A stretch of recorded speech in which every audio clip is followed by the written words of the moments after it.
No ar, o Espaço Livre pela TV Câmara. Prioridade do governo Temer no Congresso, ela prevê um limite global para as despesas do governo e não tetos específicos para cada tipo. Ou seja, os gastos com a saúde e com a educação podem ser maiores do que a inflação do ano anterior, desde que o gasto total não supere o limite global. Na pauta, como você percebeu, a PEC 241, polêmica, e que está aí no Senado como PEC 50 agora. Para falar sobre o assunto, a gente tem o prazer de receber o professor Alexandre Hecker, que é historiador formado pela Unesp e atua atualmente, é ótimo, professor, na Faculdade Sumaré. É um prazer tê-lo conosco, tudo bem? Prazer, tudo bem, obrigado pelo convite. Prazer conversar sobre uma questão tão importante, dramática para o Brasil contemporâneo. É, uma questão dramática, porém a gente tem aí alguns cenários.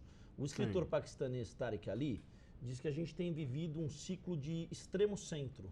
Já houve um momento em que a extrema-direita tivesse preponderância em muitos países do mundo, a gente viu a América Latina com isso, Pinochet, Stroessner, o Brasil com os anos de chumbo. Já houve um momento em que a esquerda teve lá a sua preponderância, Lenin, Stalin e por aí vai. E agora nós estamos com um ciclo de extremo centro na leitura do Tariq Ali. A PEC 241, ela é um instrumento que ela vai trazer coisas boas ou ruins para as contas públicas brasileiras? Então, a questão é um tanto inevitável, porque sem discutir o problema se nós vivemos uma situação de centro, que podemos colocar depois isso, mas é inevitável que você, diante do desmando que haja no nível econômico, desse desregramento que tivemos nos últimos tempos, com um aumento incrível do endividamento do Estado, que você não tem que fazer alguma contenção. Quer dizer, é obrigatório, as pessoas até não gostam, mas compare isso com a história das famílias, com a história das empresas. Não há dinheiro, é preciso que haja uma organização para que a economia possa recuperar esse tempo que perdeu e daqui por diante, então, pensar talvez num crescimento posterior. Então não é uma questão de se precisamos ou não, é inevitável. É inevitável. Afora isso, é preciso pensar que a PEC pode nos trazer alguns benefícios, como, por exemplo, a gente tem de pensar o orçamento. Os nossos parlamentares terão de repensar as prioridades nacionais. Gasto mais aqui, eu boto mais ali. Isso vai valorizar o parlamento em si, no sentido de que nesse presidencialismo que nós temos vivido ultimamente, meio imperial, o parlamento ocupava um papel secundário. Hoje nós vamos ter, com a PEC, com a contenção de gastos, com a análise do orçamento, vamos ter um papel relevante para os parlamentares. Isso é importante. É uma espécie de pressão política que se faz sobre os poderes para que eles também, os três poderes, tanto o executivo, legislativo como o judiciário nacionais, eles façam então o seu papel. Por exemplo, não aumentem custos nesse período em que nós estamos vivendo a míngua. Então, professor, mas aí o senhor citou, e o senhor trouxe um contexto histórico já rapidamente na sua resposta, o senhor há de se lembrar que quando ficou definido que o Brasil sediaria uma Copa do Mundo e uma Olimpíada 2 anos depois, a revista britânica The Economist, pontuada por alguns especialistas como a principal revista do mundo, editou uma capa que resumidamente era o Cristo Redentor como um foguete decolando. Ou seja, o Brasil decola, essa vai ser a década de ouro do Brasil. Eu lembro de projeções da revista Exame de que em 2017 o país pararia se não fosse feito um choque de infraestrutura. O senhor há de se lembrar de tudo isso. A verdade é que nós estamos nessa década e não só o país não decolou como se previa, como, e aí o senhor citou a segunda capa da Economist, que é a ideia de que o Cristo Redentor, que era um foguete, entrou em parafuso, né? Numa metáfora à questão das contas públicas no Brasil. O Marcum faz uma pergunta recorrentemente no SP Brasil, que eu acho que cabe muito para o senhor, em relação a essa fundamentação que o senhor trouxe aqui para a gente. Para onde caminhamos? Pois é. Se eu soubesse essa resposta com certeza, talvez eu pudesse me aproveitar pessoalmente e vendê-la por um valor que me garantiria as finanças por um longo tempo. Mas brincando com isso, na verdade, o país tem vivido, a meu ver, uma época, se nós tomarmos o conjunto do tempo todo, a partir do fim da ditadura até os dias atuais, que são 30 anos, né? Nesses últimos 30 anos, nós temos tido grandes sucessos. A Constituição de 88 trouxe uma situação de um Estado de direito que nós não conhecíamos anteriormente. Temos uma democracia que se apresenta com todo o valor. Nessas eleições agora, mais de 100 milhões de brasileiros estiveram presentes, dando as suas opiniões, etc. Agora, a questão da economia sofre não só de problemas internos, de um mau gerenciamento, creio eu. Não sou economista, trabalho com história, mas imagino que nesse período, até pelo que o período desses 13 anos do governo petista, até por idas para um lado e voltas para outro, mudanças muito abruptas de política econômica, demonstraram uma certa incompetência. Agora, fora isso, a conjuntura internacional, ela de fato desvalorizou um pouco os nossos produtos principais de exportação, as commodities, etc. Então, diminuiu essa renda toda. Nós nos encontramos num momento, creio, conjuntural específico. Nós vamos solucionar isso. O Brasil é um país que deve crescer pelo menos a 3% ao ano, como tem ocorrido nas últimas décadas, ocorreu dessa forma. Então, mas agora, para onde ele vem vamos? Aí de uma sequência de retração do PIB. O senhor acredita que existe, por exemplo, nesse ano havia uma projeção de que o PIB poderia cair até 4%. Caiu 7%. O PIB desse ano vai fechar em 3,2%, 3,4%. Não vai chegar a 7%, não. A projeção inicial que se fazia era de uma queda de 4%. Sim. Com os ajustes, estamos falando em 3, 3,1, 3,4 e por aí vai. E no ano que vem se fala numa nova retração do PIB. E aí? Quando é que nós vamos retomar esse caminho do crescimento? Parece que a estrada é cheia de intempéries, mas o que ocorre é que, se você considerar o potencial brasileiro, a mão de obra, nós vivemos uma conjuntura em que 12 milhões de brasileiros estão desempregados. Mas, na medida em que houver algum tipo, e parece que está já se apresentando alguma oportunidade de reinvestimento no Brasil. Por exemplo, foi um sucesso esse projeto agora de repatriar dinheiro do exterior. Trouxe uma boa quantidade de reservas para o Tesouro Nacional, que provavelmente poderá fazer frente a débitos. Nós temos que colocar em ordem questões como, por exemplo, é preciso que façamos uma contenção geral de salários no país. Isso é necessário, que os poderes públicos caiam em si e que possam fazer... De salários da massa trabalhadora ou de salários públicos? Da massa trabalhadora já está ocorrendo, sem que haja qualquer tipo de intervenção direta. Mas dos poderes públicos, no Poder Judiciário, no Poder Legislativo, existe até uma campanha para diminuição do número de parlamentares. É isso que nós precisamos discutir. O gasto da máquina brasileira é exageradamente forte em relação aos países em desenvolvimento, de tal maneira que, com as empresas voltando a crescer, talvez a gente tenha uma recuperação dos empregos e, nesse sentido, um ar benfazejo por toda a economia. Mas, de toda maneira, a questão é principalmente política hoje, porque você vê, por exemplo, um grupo da sociedade que representa os perdedores do período anterior, que não aceitam de forma nenhuma, veja a ocupação das escolas, como ocorre hoje.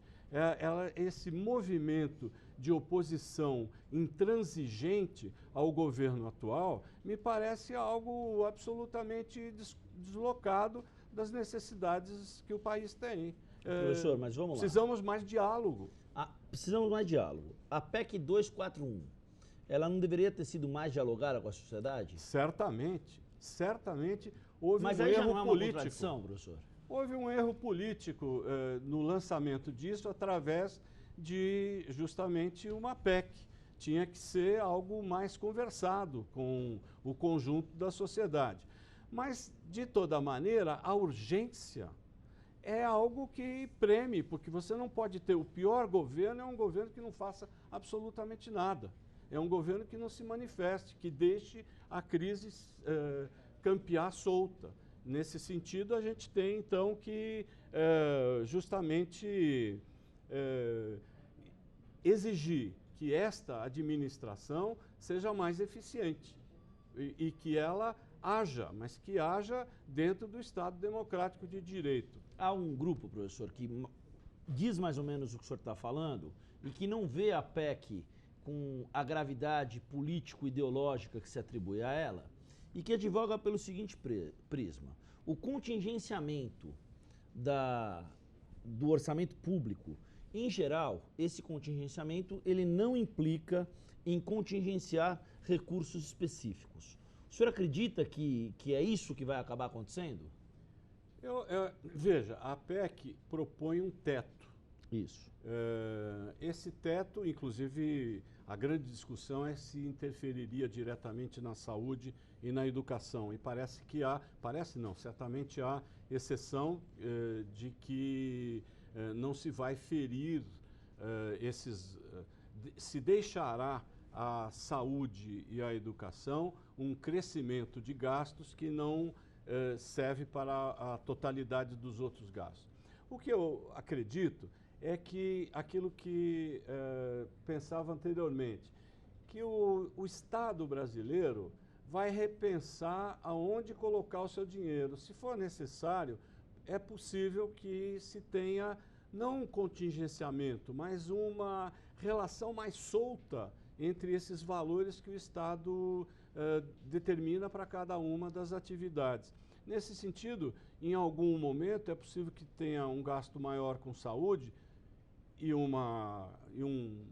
não digo congelamento, mas uma situação de estabilidade na educação. No ano seguinte, talvez. Agora, de todo jeito, isso tem que ser refeito, não tão a longo prazo. Acho que uma mudança fundamental que os senadores podem propor é a mudança do prazo de execução dessa PEC. Qual é o entendimento? Eu disse aqui no início do programa PEC 50 no Senado, erro meu, PEC 55 no Senado. A PEC 241 na Câmara é a PEC 55 no Senado. Qual é esse cenário que o senhor está traçando? O que os senadores podem propor no sentido de corrigir prazos? Eu estou me valendo do que disseram o presidente da República e o próprio Henrique Meirelles. O ministro.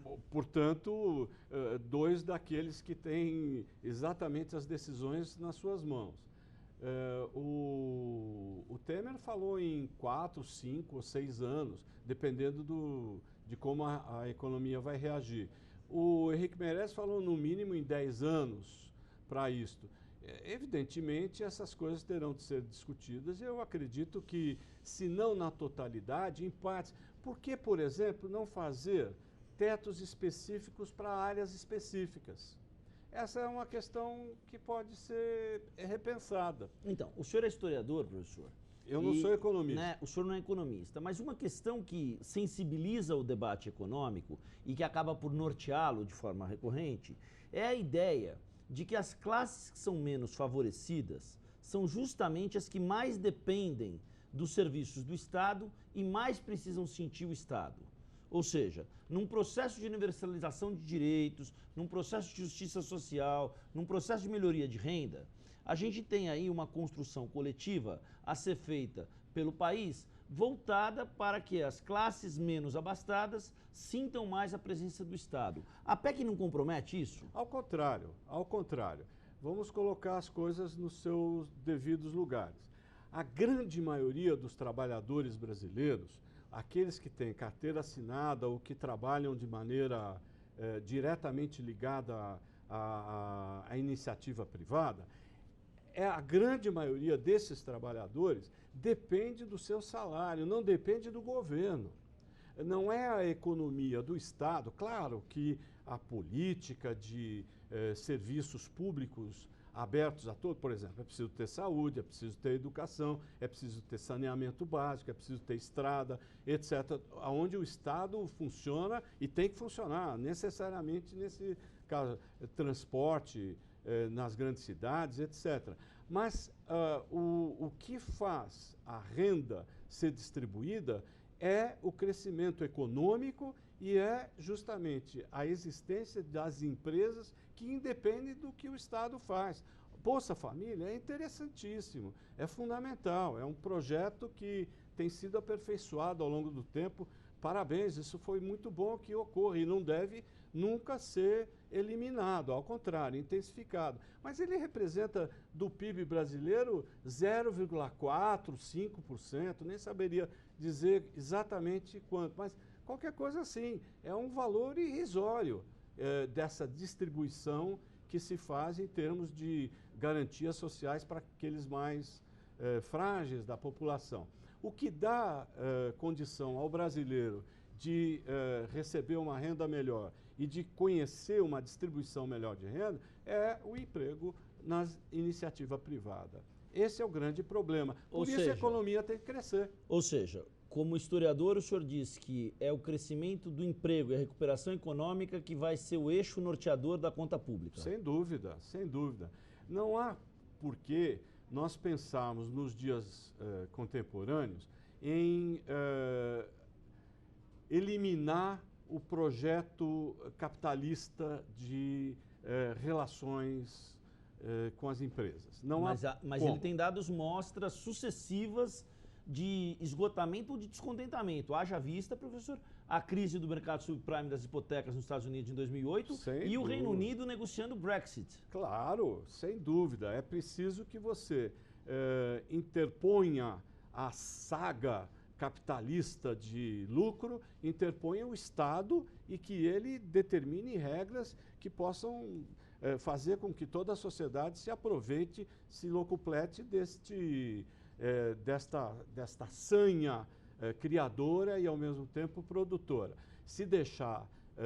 não temos que voltar ao liberalismo do século XIX, sem regras, em que patrões e empregados faziam as suas relações de absoluta dependência dos empregados aos patrões. Não é isso. É que há capitalismos. Nós temos diversas formas de apresentar esta relação. Mas o que eu digo é que tem que haver liberdade para a iniciativa privada para que ela, através do empreendedorismo, e esse é o tipo mais capaz de distribuir renda no país, não há como você estatizar todas as relações e imaginar. Eu estive em Havana há algum tempo atrás e percebi o que é justamente esta ideia de você distribuir a miséria. É muito interessante.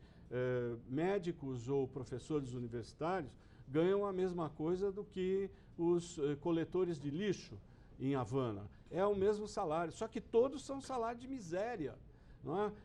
Não há nenhuma possibilidade de que um estatismo, tal como foi pensado num projeto de socialismo especificamente de caráter comunista, não há como ele hoje vencer, não há isso. Agora, a ideia do socialismo, a ideia da distribuição, a ideia da democracia cada vez mais ampla, o empoderamento das pessoas, isso sim, isso tem que ser vencedor.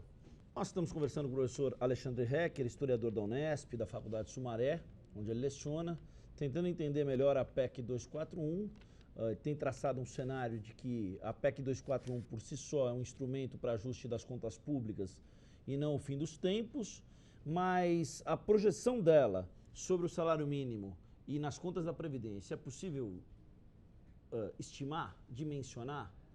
A princípio, se a economia não crescer, toda a PEC e todo e qualquer projeto de orçamento para o país deverá ser prejudicado. O que é necessário é que a gente progrida, é que a gente produza mais, é que a gente trabalhe mais. Isso é fundamentalmente necessário. Agora, junto com isso, é preciso, por exemplo, eu estava propondo alguma alteração. Eu acho que deveria ser mudado algo na PEC. Por exemplo, por que não termos uma taxação para as grandes fortunas? Por que aqueles que estão em condições melhores não participem? O PT não fez isso durante os seus 13 anos de governo. Esperar do Temer que faça também é talvez algo romântico. Mas é uma questão para a sociedade pensar.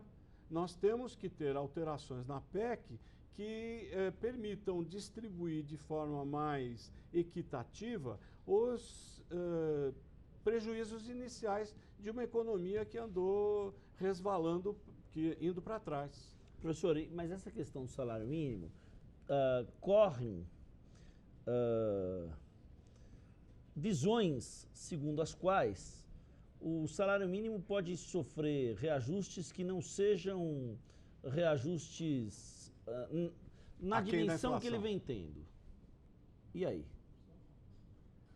Aí será um sacrifício inicial, sem dúvida. É por isso que eu digo, é preciso que mas o sacrifício sempre recai sobre o trabalhador, professor? Pois é, eu também acho, isso foi incrível, né? Nós esperávamos, eu esperei com grande ansiedade que o Partido dos Trabalhadores no governo federal, que o Lula, quando o Lula ganhou as eleições em 2003, não só eu, a minha família toda na frente da televisão chorava e se abraçava, porque finalmente nós teríamos talvez uma carga de distribuição de renda mais equitativa, mas aos poucos a gente perdeu essa ilusão e, ao contrário, hoje eu me sinto absolutamente indignado, traído por aquele processo. Agora, gostaria muito que esse governo pudesse recolocar essas questões. Os parlamentares, é preciso equilibrar melhor esta carga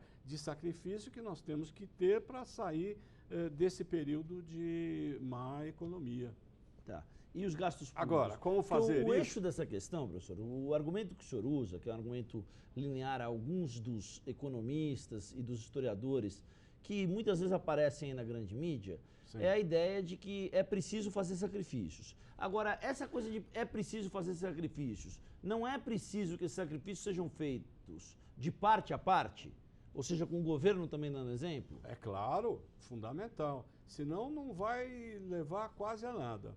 É preciso, eu insisto, os três poderes poderiam agora fazer uma proposta, por exemplo, de congelamento do salário dos parlamentares, dos juízes e do próprio Poder Executivo, cortar na carne. Isso é fundamental para que haja uma credibilidade sobre o que fazem. Senão nós vamos continuar tendo essa mesma hipocrisia. Agora, você diz, é preciso fazer sacrifício. Existe hipótese que não seja essa? Temos condição de não fazer? Temos possibilidade de... da onde nós vamos tirar o dinheiro necessário, por exemplo, para resolver... Eu ouvi um colega economista falar outro dia que se a verba aportada para a saúde dobrasse em um mês, haveria o maior desperdício da história, porque não se saberia como exatamente usar esse dinheiro. E haveria uma saída dele pelo ralo. De maneira que não há opção. Agora temos que administrar bem ou nós vamos cada vez mais ser uma economia de, agora segunda qualidade, não, de terceira. Certamente o Brasil caminhará para uma situação de crise cada vez mais aprofundada. E isso pode significar o quê? Em vez de 12 milhões, 24 milhões de desempregados, 32 milhões, sei lá, metade da população economicamente ativa, o buraco pode ser muito mais fundo se nós não tomarmos nenhuma medida de organização. E se os poderes públicos, legislativo, executivo e judiciário, não fizerem a sua parte de uma... E eu acho que estão fazendo. Eu sou otimista. Eu penso que sairemos disso. Mas, evidentemente, não tem bola de cristal. Legal. Professor Alexandre Hecker, historiador pela Unesp, professor da Faculdade Sumaré. Obrigado pelo bate-papo, obrigado pela atenção com a Obrigado. TV Câmara. Nós traçamos um cenário inicial aí sobre a PEC 241, falamos sobre a questão das contas públicas, sobre salário mínimo, previdência, sobre universalização dos direitos, sobre a ideia de que quem vai pagar a conta no frigir dos ovos é você, trabalhador. Falamos também dos 12 milhões de desempregados. A gente vai para um rápido intervalo e volta já já para falar mais sobre essa PEC 241, no Senado, a PEC 55.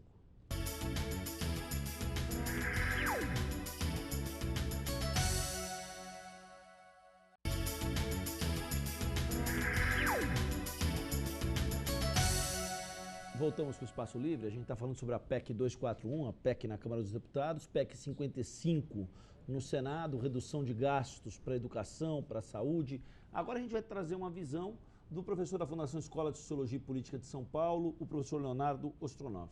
No primeiro bloco do programa nós tivemos uma visão mais liberal, e aí não há nenhum juízo de valor sobre isso. Claro. A visão do professor Alexandre Hecker, né, uma visão de que é um caminho dolorido para a recuperação do crescimento. Quão dolorido é esse caminho, Leonardo? Olha, primeiro que a gente tem que pensar é se de fato o argumento do governo Temer, ele realmente tem sentido. Porque o argumento é de que você tem um desajuste nas contas públicas e o problema são os investimentos primários, né? O que a gente vem notando é que isso não é tão real assim. Não é que há um descontrole nos investimentos primários em saúde, educação, segurança, infraestrutura. O que a gente verifica é um aumento desse desajuste em 2014 e 2015, com a crise econômica, né, de 2015 e já vendo uma estagnação do crescimento do PIB em 2014. Então, o remédio talvez esteja sendo para o lado errado, né? Não é atacar o investimento de investimentos primários como saúde e educação. Ao contrário, isso não tem feito mal ao Brasil, mas sim a estagnação econômica. Então eles estão usando esse argumento que primeiramente já pode ser derrubado, não é por aí. E a nota técnica, o GES fez uma nota técnica, o departamento GES, todo mundo conhece, Instituto de Pesquisa, enfim, mostrando isso e mostrando os números ao longo, desde 2003, fazendo uma série, né, dos dados, mostrando que não tem esse desajuste nas contas primárias. É só a partir da estagnação do PIB que começa a dar uma diferença, e em 2015 com a crise econômica, que aí sim tem um problema, mas não é necessariamente um gasto excessivo do Estado nessas áreas. Isso a gente tem que começar desmistificando. Ou seja, para onde caminhamos? Aí é uma questão política, né, de uma visão de Estado. O que está por trás disso, principalmente com o Temer, né, dessa visão, é uma volta à visão neoliberal, que já existia no governo Fernando Henrique, a gente viveu isso, e uma visão de reduzir o Estado e a participação do Estado na economia e, por sua vez, que o Estado não é responsável, totalmente responsável, pelos investimentos sociais em saúde e educação, né, desses investimentos nessas áreas. Isso é uma visão neoliberal. E isso, no momento, por exemplo, se a gente pegar e ver o que a PEC quer fazer, que é um investimento daqui a 2026, vão ser 16% do PIB para a área de saúde, educação e segurança, só países como Bangladesh, Sudão, Guatemala, Congo, entre outros mais, que têm esse nível de investimento tão baixo do PIB nas áreas sociais. Na minha visão, não é esse Brasil que nós queremos. Nós queremos que o Brasil esteja em quem investe mais nessas áreas, né? E que possa se desenvolver como os países que já estão mais envolvidos. Quer dizer, Leonardo, na sua visão, há sim uma maciça perda de recursos que envolvem a saúde, a educação, o investimento social do Estado. Sim, se a gente pegar, por exemplo, se estivesse valendo esse regime que está para ser aprovado, vai ser votado, enfim, já está no Senado, né, já passou pela Câmara, se a gente fizesse isso de 2003 para cá, uma projeção, a gente teria uma redução de 47% na educação e 27% na saúde por cento. Então a gente vê que tem um problema grande. No momento onde você tem um aumento da demanda, um aumento da população, você vai ter um contrassenso. Em vez de aumentar e suprir essa demanda por direitos sociais, né, por investimentos sociais, você tem um congelamento através da PEC. Então você vai ter um problema com essa demanda por novos direitos, né? E aí qual é o cenário que se projeta nesse médio prazo? Que uma das coisas que a gente falou com o professor Hecker no primeiro tempo, Claro. do Espaço Livre, foi aquela questão da capa da Economist. Quando o Brasil foi apontado como sede da Copa de 2014, sede da Olimpíada de 2016, lá veio a The Economist falando que o Brasil, o Cristo Redentor, era um foguete que estava decolando e tudo mais. E depois aquela célebre capa em que o Cristo Redentor entrou em parafuso, né? Dando a ideia, a metáfora de que nem tudo saiu como a gente previa. Nesse sentido, qual é a visão que a gente pode ter em relação ao andamento disso no médio prazo, considerando que essa era a nossa década de ouro que se tornou uma década perdida? A gente tem que pensar, por exemplo, aonde começa o problema desse desajuste, como eu falei. 2014 a gente tem uma desaceleração do PIB, né? 2015 a gente tem uma crise maior. E é justamente nesse período que as coisas começam a ficar ruins, né, para o Brasil. E aí você tem que fazer um equilíbrio fiscal. Isso já estava colocado, mas a questão é qual prioridade você tem. Se você vai cortar saúde, educação, direitos sociais, investimentos sociais do Estado, ou se você pode fazer, por exemplo, uma reforma tributária. Por que não fazer uma reforma tributária e quando a gente sabe que, por exemplo, as grandes fortunas não pagam imposto devido ao seu tamanho, né? Por que não taxar grandes fortunas? Por que não reformar essa estrutura tributária do Brasil? Isso poderia melhorar a arrecadação de recursos da União e aí não seria necessário cortar os gastos, né? Agora, 2015 se marca também por uma política um pouco diferente, vamos dizer assim, que é um pouco de retomar um pouco essa ideia neoliberal que existia lá no Fernando Henrique. Então, no primeiro ano do governo Dilma, isso já apareceu, né? E são políticas com cortes, né? De sair um pouco, tirar um pouco o Estado desses investimentos e fazer cortes. É justamente essa política, e a partir de 2015, que esse problema do desajuste das contas públicas aparece mais. Então, mas no horizonte, a promessa de que essa PEC 241 é o caminho ou o mal necessário para reequilibrar as contas públicas. É necessário agora você reequilibrar. A questão é qual remédio você vai usar. Essa PEC, ela realmente vai funcionar ou ela vai causar mais transtornos ainda, né? De fato, cortar os direitos sociais, cortar o investimento em área social é bom para o Brasil em termos de desenvolvimento? É esse país que nós queremos? Como eu falei no começo, se a gente pegar os investimentos dos países que deixam os dados no FMI, são 191. Os países que a gente vai ficar no patamar de investimento são como Sudão, Madagascar, Bangladesh. Nada contra esses países, mas não é esse patamar que nós queremos que o Brasil esteja. Então é uma visão de desenvolvimento também, né, que é necessário. Saúde e educação não é um gasto que você resolve matematicamente. Quer dizer, na sua opinião, é um retrocesso. É um retrocesso. E por que é um retrocesso? Para você ter desenvolvimento, por exemplo, vamos pegar em termos de pesquisa, qual é hoje o grande ganho no capitalismo financeiro? Setor de tecnologia, né? Setor onde você tem tecnologia de ponta, onde você consegue investir em pesquisa e desenvolvimento tecnológico. Quando você reduz o investimento em educação, você aí tem um problema. Como é que você vai conseguir ser competitivo no mercado globalizado, na transnacionalização, e vai ofertar esse tipo de produto de tecnologia quando você está diminuindo os investimentos em pesquisa, né, pesquisa e desenvolvimento de tecnologia. Então a gente está indo na contramão do que o mundo está fazendo. A gente não vê nenhum país desses desenvolvidos que dominam o capitalismo, como a Alemanha, Estados Unidos e Inglaterra, fazendo essa medida. Ao contrário, a gente vê países que estão ali atrás nos Mas a gente vê países como a Inglaterra, que você citou há pouco, se negando a participar do mercado comum europeu, da zona do euro, sim, em função, entre outras coisas, com a decisão que se tomou ali no Brexit e com a decisão de que não vai se pagar a conta da Grécia, dos países que estão mais vulneráveis, do desemprego que é ainda é elevado na Espanha, embora eles tenham conseguido conter isso, ainda é preocupante na Itália. E aí? Assim, acho que essa questão da previdência, desemprego, ela existe no mundo todo e sempre vai ser um problema para a gente dentro do que a gente está colocado, as economias. A questão é como você resolve. Por que você tem que fazer corte nessas áreas e não fazer uma reforma tributária onde você consiga aumentar a arrecadação da União?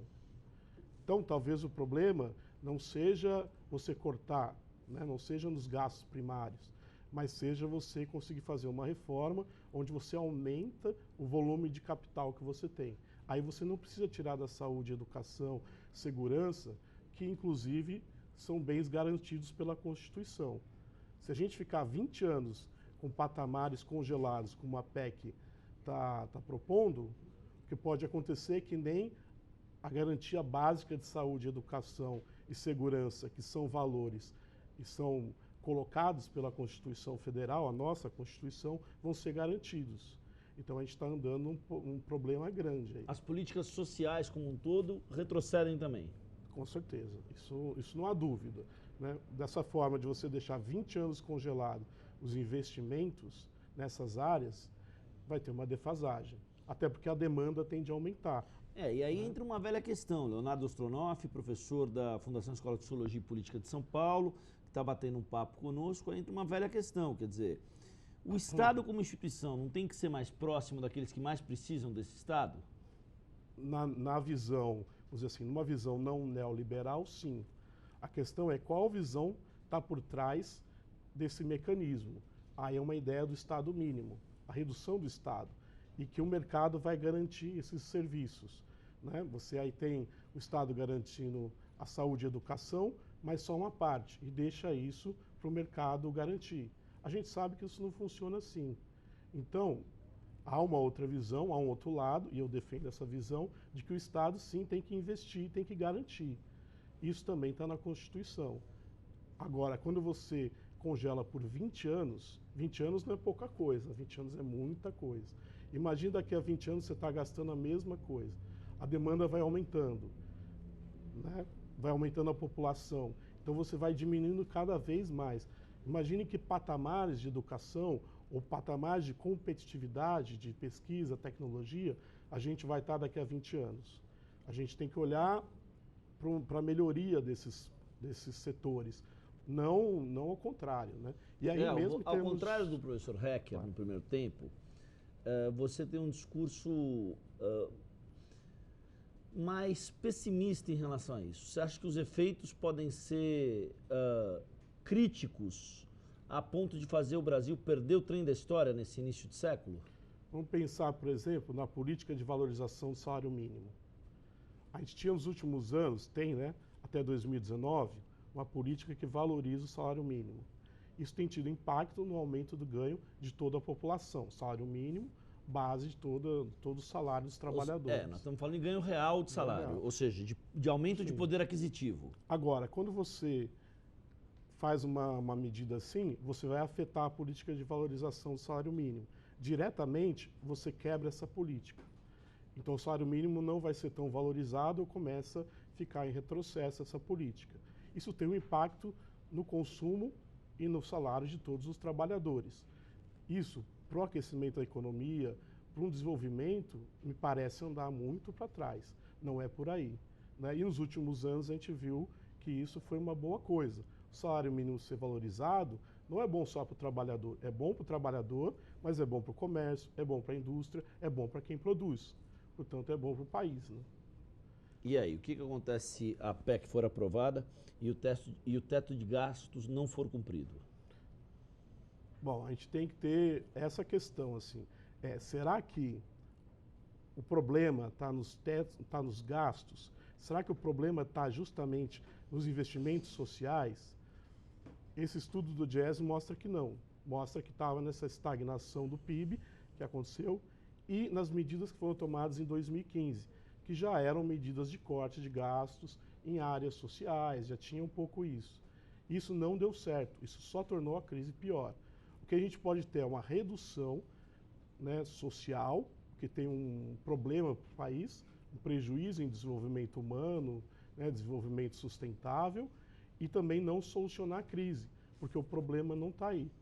Então, o que seria melhor era fazer uma reforma tributária onde você conseguisse melhorar a arrecadação da União. Mas há ambiente para isso? Aí é uma disputa política. Ainda né? existe uma questão que envolve um questionamento também sobre a legitimidade do governo Temer. Sim. Ainda existe uma questão que envolve, por exemplo, o próprio futuro do governo Temer, o eventual avanço da Operação Lava Jato, eventuais investigações que ainda precisam ser feitas. Será que há ambiente para tudo isso? Eu acho que o ambiente também é criado pela política que a gente faz. Na política, se a gente esperar, ou na história, ficar esperando o melhor ambiente, acho que ele nunca vai existir. Né? Então, vai muito da sociedade civil se articular e conseguir criar esses ambientes. Claro que o ambiente está mais favorável a esse tipo de política de cortes hoje em dia. Mas o que a gente tem que tentar é colocar uma outra visão também. Então, Léo, mas sendo mais direto na pergunta, você acredita que o governo Temer seja capaz de mexer no terreno arenoso da reforma previdenciária e da reforma tributária? Olha, se ele não tem condições, então ele não tem condições também de ser governo, né? Então, se o governo não consegue fazer uma medida dessa e reconhecer que é necessário fazer uma reforma tributária no Brasil e mudar a arrecadação e melhorar a sua própria arrecadação para poder investir mais nos setores sociais, o que é benéfico para a população. Se ele não tem esse poder, ele tem que pensar na sua legitimidade, né, na sua própria legitimidade. Então aí tem um problema. Se o governo não tem esse poder e não pode fazer isso, ele tem essa limitação, ele está em questão em termos de legitimidade. Né? Então, os críticos da PEC dizem que mais uma vez o trabalhador vai pagar a conta. Sim. O trabalhador que tem emprego, porque tem 12 milhões de desempregados no Brasil. Por outro lado, os que têm simpatia pela causa dizem que ela é o remédio amargo para esse momento, para a retomada do crescimento num futuro que a gente não sabe muito bem quando vai ser. É uma aposta de que isso vai dar certo, mas é como você disse, sempre nas costas do trabalhador. Por que não transferir isso para as grandes fortunas, para os grandes conglomerados econômicos? Por exemplo, tem a questão também das igrejas que não pagam impostos, quem sabe das grandes igrejas. Por que não mudar essa estrutura tributária e começar a melhorar a arrecadação? Então tem uma opção política. Eles preferem jogar em cima do trabalhador porque acham que isso é mais fácil. Mas o caminho para o desenvolvimento, o caminho para uma melhoria social, para um Brasil melhor, nem sempre é o mais fácil, o mais curto. Né? Então a gente também fica em questão por que essa escolha e não a escolha de uma reforma tributária. Claro que é mais difícil, claro que vai ter que enfrentar grandes interesses, mas o governo tem que responder para toda a população. E quando você coloca em xeque direitos garantidos pela Constituição, e a Carta Magna é a Constituição, o governo então tem que fazer isso valer. Ele tem que se colocar do lado da Constituição e da população. Então, por que não optar por outra reforma, por outro lado, que não esse sempre em cima dos trabalhadores? A gente já viu isso, a gente sabe o que isso significa. E a gente sabe que isso tem um impacto também no mercado interno. Diminui o consumo e não é por aí que vai melhorar as coisas, que vão melhorar as coisas em termos de desenvolvimento para o Brasil. A pirâmide etária brasileira, Léo, também tem mudado. Sim. E tem mudado bastante. Quer dizer, você tem a tendência de um país mais envelhecido. A base de jovens tende a ser menor aí nas próximas 2 décadas e o número de pessoas de meia idade e de terceira idade vai crescer. Ou seja, nós vamos ter uma pirâmide que se assemelha a uma árvore, né? Você tem ali um tronco e aí a estrutura da pirâmide. Nesse cenário, e a Previdência, como é que fica? Então, é uma questão importante. Você tem diminuição da arrecadação dos investimentos em saúde, são congelados por 20 anos. A gente vai ter um aumento da população, né, na faixa etária mais alta. Então a gente vai ter uma demanda maior por saúde. Como é que fica essa questão com uma demanda maior, com o envelhecimento da população, com a saúde com menos dinheiro? O que vai acontecer é que muita gente vai ficar sem atendimento. Né? E aí coloca em xeque justamente a garantia da saúde universal pela Constituição. Então não é por aí. Claro que isso é um problema que tem que ser pensado, mas tem que ser discutido de outra forma.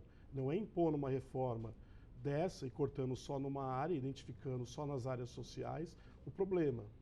Então, de repente, olhar para o outro lado, para o alto da pirâmide em termos de ganhos e conseguir fazer aqueles que têm mais pagarem mais imposto e conseguir arrecadar mais, parece um caminho melhor. Mais difícil, porém um pouco melhor, né? No geral. Não sei se para o governo seria melhor, mais fácil. Acho que não. Mas é necessário garantir isso. Porque, como você falou, vai deixar milhões de pessoas sem atendimento daqui a 20 anos, porque isso vai acontecer. Se envelhece a população, vai ter mais demanda por saúde. E aí você está na contramão. Você retira dinheiro da saúde pública. Então, aí não tem explicação. E o papel da oposição nesse momento?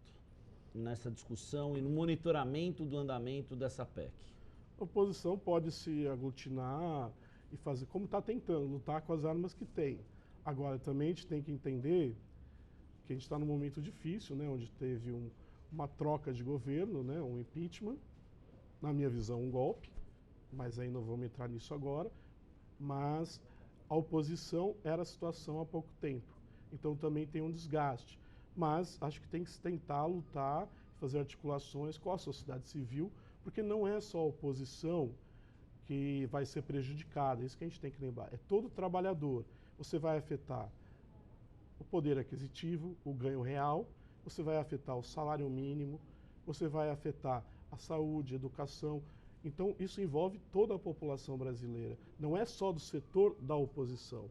Então, fazer esse jogo, oposição e situação, isso está além disso. A gente está falando de direitos básicos garantidos pela Constituição, para todos e todas. Né? E a PEC 241 pode vir a garantir a governabilidade a Temer no Congresso? Bom, isso é uma questão que a gente vai ver como isso fica. O que a gente tem visto é que ele tem uma adesão grande, porque essas votações passaram sem muitos problemas, né? Já está no Senado, passou o primeiro turno, o segundo turno na Câmara, com certa folga, e tende a passar no Senado. Então mostra que na sua base de apoio, há uma coesão com esse projeto neoliberal e de cortes, e que sempre coloca a conta do lado dos trabalhadores. Então é esse jogo que a gente está vivendo. O que vai acontecer, se ele vai ter legitimidade, se vai sustentar, acho que fica para a gente ver depois. Nós chegamos, Léo, para a gente encerrar, a um cenário de colapso nas contas públicas? Acho que é necessário, sim, uma reforma. Não dá para negar que a gente tem um problema nas contas públicas. Agora, a questão que a gente tem que pensar, que eu estou chamando a atenção, é qual a solução para isso? A solução é cortar gasto social? É tirar dinheiro da saúde e da educação? Não, isso vai criar mais problemas sociais.